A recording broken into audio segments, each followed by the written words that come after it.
Welcome to the video blog edition of BSC Timeline. We're here today to talk about one of my absolute favorites, number 43.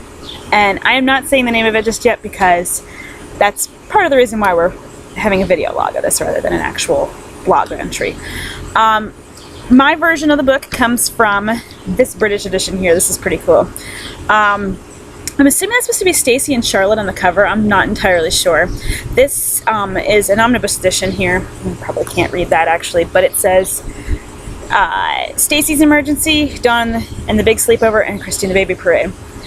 Notable mostly on the cover here for, I mean, they're actually kind of cute as opposed to a lot of the British covers where they're kind of hideous most of the time. But also because the back cover here, among other things, says that, refers to Dawn and the Big Sleepover, and says that Dawn's in trouble with a sleepover from hell, which is not something I could picture the American version being allowed to say. Now let me explain a little bit about the title of this story, which I did just say out loud without using our ongoing thing from childhood here.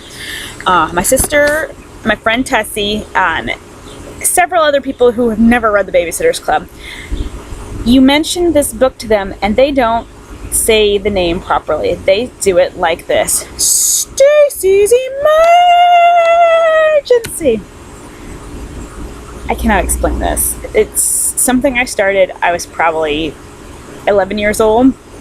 I think it comes actually from the television show Emergency. I don't know why, but like the ambulance always sounded like it was going emergency, even though it's not what an ambulance sounds like at all. But in any case, it always started off as Stacey's Emergency. It had to be said with the drawn-out emergency, with the stupid high-pitched voice that I have no explanation for. And eventually the hand gestures came into play. Yeah, this is just an example of the fact that I am completely and utterly weird. There will be several other of these video blog entries, and you will basically learn that this is fact. In any case, I wanted to call my friend Tessie and say to her, "Hey, you remember that book where Stacey goes to the hospital? What's that called?" And have her announce it for y'all. But she's on vacation. Sadly, that got ruled out. But I hope you've enjoyed this short little clip all about why Stacey has an emergency. We'll be finding some fun Britishisms in this book. And basically, this was one of my absolute favorite books as a kid. I reread my original copy so many times the cover fell off. Mostly because I had never been to the hospital, ever. And I don't want to say I was jealous of Stacey for having to go to the hospital, having a bad time with her diabetes. But yeah, I was pretty much jealous. It's awful to say that, but I was completely and utterly jealous of Stacey. I mean, people brought her stuff. You know, yeah, her parents were fighting, but her parents were always fighting, so why was that any different than normal? Yeah, that's pretty much it. Although, I do remember being really annoyed with Charlotte through the whole story, and I always loved Charlotte growing up. Charlotte and Becca, they were like me. I was very similar to the both of them. And so, for her to get that psychosomatic was kind of obnoxious because, you know, everybody knew why she was doing it and nobody called her on it, I think. I mean, I haven't not opened the book yet, so I'm just about to do that.